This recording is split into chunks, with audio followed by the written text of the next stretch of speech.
Good morning. It's lovely to be with you here at St Paul's this morning. Today marks the conclusion of the mini-series that on the 5 marks of mission that we've been looking at. We've looked at telling the good news, treasuring creation, teaching disciples and transforming unjust structures. And today we're looking at the subject of tending to human needs. Now, we live today in a society in which the welfare state assumes responsibility and picks up so many needs. It's very easy to forget that not so many years ago, it was the church and individual benevolent Christians who established schools, hospitals, libraries, feeding programs, you name it. The church was there leading this work. The church has a long history of helping those in need, a history based upon the teachings of Jesus and the practices, of course, of the early church. And a key biblical basis for this is Jesus' illustration of the separation of the sheep and the goats, the text we're looking at this morning. Now, this passage is, of course, part of a bigger whole, isn't it? It's part of Jesus' final week of ministry, the days leading up to his crucifixion and resurrection, beginning with his entry into Jerusalem on Palm Sunday. And this event is recorded in all 4 of the Gospels and is traditionally called the triumphant entry. The events beginning with that entry, known as Passion Week, comprise a disproportionate percentage of the material in each gospel. In fact, it's about 36% of Matthew, 37% of Mark, 28% of Luke, and about 44% of John. So this is important stuff. Matthew ends his account of Passion Week with Jesus' teaching on the separation of the sheep and the goats. Sometimes this is referred to as a parable, but actually it's unlike the majority of Jesus' parables for several reasons. First of all, it's not actually referred to as a parable. It's not framed as being about the kingdom of heaven, as so many of Jesus' parables are. And it's not a made-up story used to illustrate Jesus' teachings, but it's about future events presented in a prophetic and a symbolic way. So our lesson is from the 3rd section of this chapter 25. And the first section is the parable of the 10 virgins, a story about the wedding attendants and their preparations or lack of preparations for the delayed bridegroom. And the second section is the parable about the bags of gold. And it looks at how servants use their resources entrusted to them during their master's absence. The general point of both of those parables is to be ready, because you don't know when the bridegroom or the master will return. And so those parables lead into this section, which begins with a picture of the return of the Messiah. I'm just going to read that first section again. When the Son of Man comes in his glory, and all the angels with him, then he will sit on the throne of his glory, and all the nations will be gathered before him, and he will separate people one from another as a shepherd separates the sheep from the goats. And he will put the sheep at his right hand and the goats at his left. Now, if you had to be an animal during Bible times, it would be preferable not to be a goat. For one reason, there's that whole scapegoat thing, you see. And the scapegoat was the goat over whose head the high priest Aaron confessed the sins of the people of Israel on the Day of Atonement. And then the goat, symbolically bearing their sins, was driven out into the wilderness, where it probably became dinner for a lion or something like that. Of course, one might argue that being the sheep probably wasn't that good either, really. A sheep, after giving up its wool, often appeared on the dinner table, in the stew, or on the altar as a sacrifice. But that said, goats probably are not viewed as sympathetically in the Bible as sheep. In the passage from Matthew's Gospel about the final judgment, Jesus speaks about separating the sheep from the goats, and it is clear from this passage that the goats are the losers in this exercise, right? The audience, of course, for the judge is all the nations, an inclusive, worldwide term that includes much more than the nation of Israel. This is a judgment of all humanity. And the scene does not depict individual trials with evidence and attorneys. Rather, the mass of people is simply divided into two groups: the sheep on the right and the goats on the left. Or probably I should be doing it the other way around because you're looking at me. But anyway, Jesus likens this to a shepherd separating his mixed flock into two groups based on species. Now, when we see sheep and goats, they look very different, don't they? I mean, you know, the woolly, fluffy things that sheep are. But of course, our sheep are, you know, bred to have lots of wool and so forth. Actually, in those days, they probably didn't look as different as they do to us today. But anyway, sheep and goats would be herded together for grazing, but they are of clearly different value to the shepherd. And as Jesus, of course, told this story, it quickly became evident that he was not actually talking about animals at all. He's not talking about the animals, is he? He's talking about us. He was using sheep and goats as an analogy for humankind, which are likewise sorted into two groups at the final judgment: the sheep people on the right and the goat people on the left.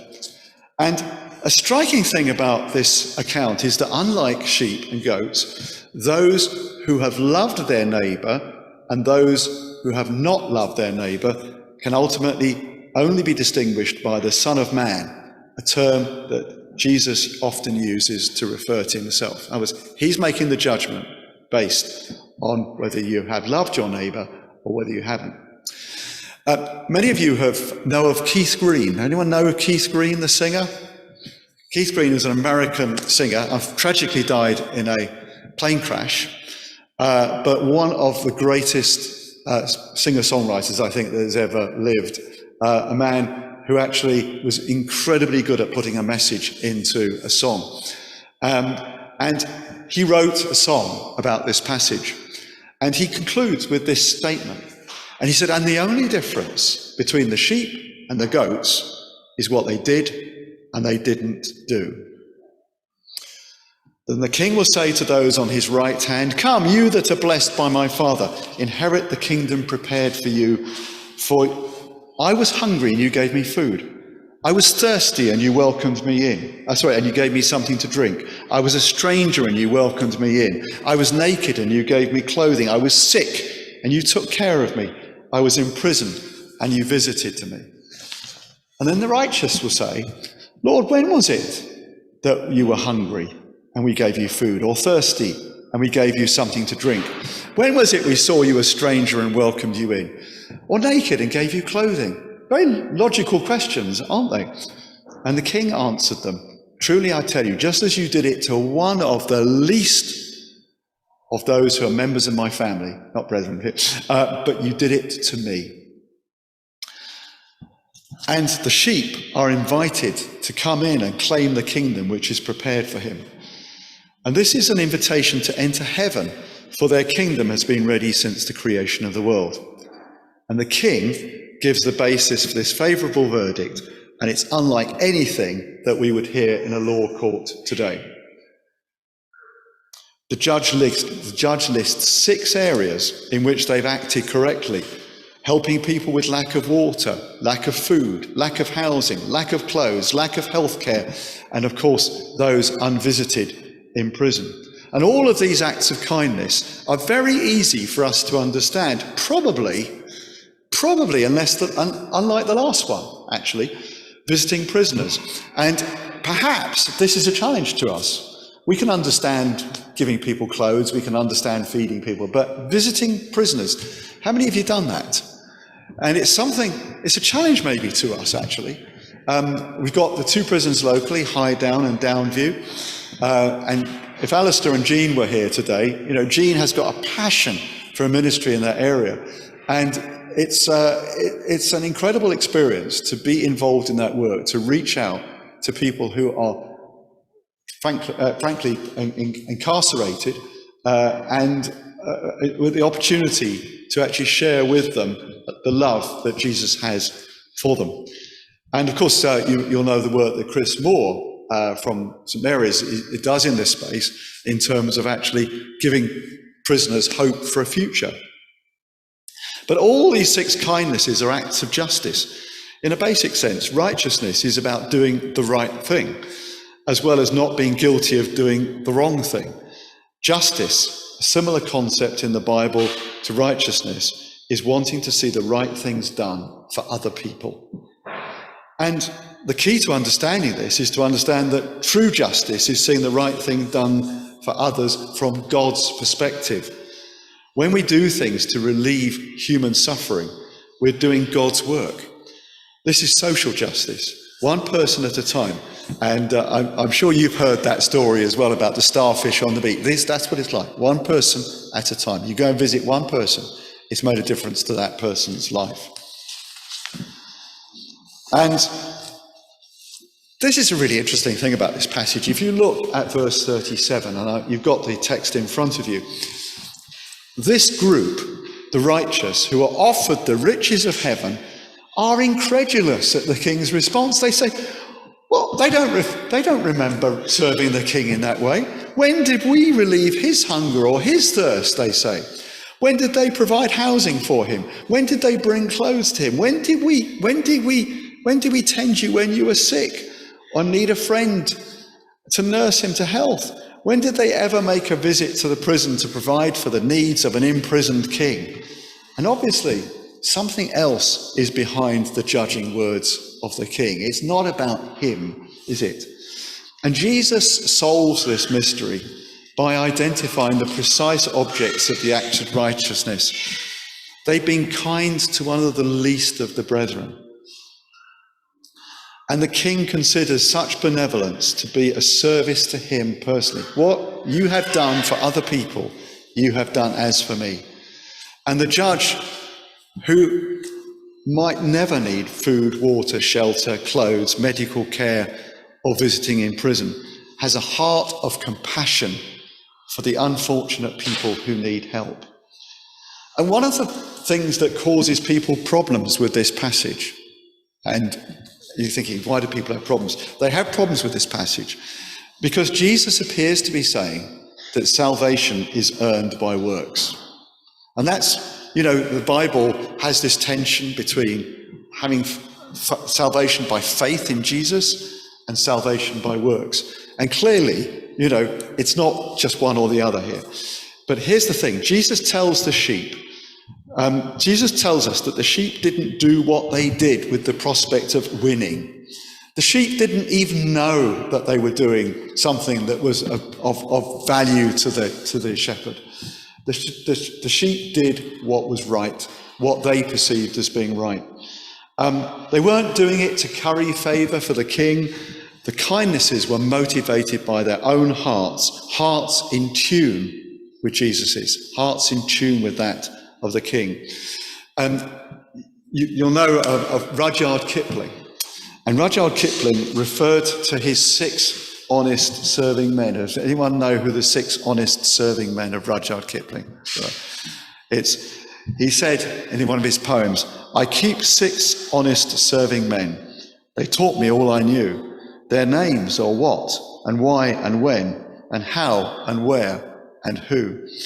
And Jesus is very clearly telling us in this passage that the why is very important. It's not just what you do, it's why you are doing it. Are we doing what we are doing out of a love for that person? Or is there some ulterior motive? To be seen by Christ, to be seen by other people? If I give something to somebody else, am I doing it because I think I'm going to earn my way to heaven? That's not going to cut the mustard, is it? Am I doing it because I want to be seen by others to be doing it? That's not right either. Am I doing it because I have a genuine Christ-like love for that person?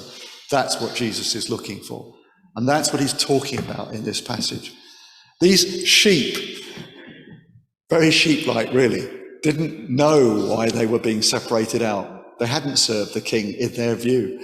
But actually he said, no, you have, because you'd serve that person out of your love for them, out of your care for them, out of a love that is like mine. And When Salvation Army officers turned to General Booth, when they failed in their mission, he sent them a telegram with just 2 words. Does anyone know those 2 words? So they failed. They said to him, we're just not getting anywhere. And he sent back a telegram with 2 words, try tears. Try tears. And if our hearts are motivated out of a love for the needy, the hungry, the thirsty, the homeless, the unclothed, the sick and imprisoned, then we're acting as Jesus wants us to. If we're motivated by the thought that somehow we're going to earn our way into heaven or earn our way into the favour of others, then we need to repent, open our hearts and try tears. And of course, now we can look at the goats, can't we? You that are accursed, depart from me and into the eternal fire prepared for the devil and his angels. I was hungry and you gave me no food. I was thirsty and you gave me nothing to drink. I was a stranger and you did not welcome me. Naked and you did not give me clothing. Sick and in prison and you did not visit me. The judge addresses the goats who've been gathered there. And the goat group starkly contrasts, doesn't it, to the sheep. They're not blessed but cursed. They're not invited to enter the kingdom but commanded to depart. Their destination is not an inheritance waiting for them from the foundation of the world, but eternal fire. The cursed group have failed in all of these 6 areas of compassion. The goat group has apparently not heard what he said to the sheep. That's interesting as well, isn't it? They've not been listening. They question the king's assessment. They said, well, when did the king ever need food or water? When does a mighty judge lack in housing or clothing? When does a king fail to have medical care or become imprisoned? They're guilty of failing to serve him because of their lack of compassion for one of the least. There were plenty of opportunities to help those in need. Lots of people who needed assistance. Denial of compassion for people in the community is equivalent to spurning the needs of the judge himself. We need to be careful to remember that Jesus is not teaching a system where our works make us righteous. He's not teaching that. No one amongst us is unfailingly responsive to the needs of others.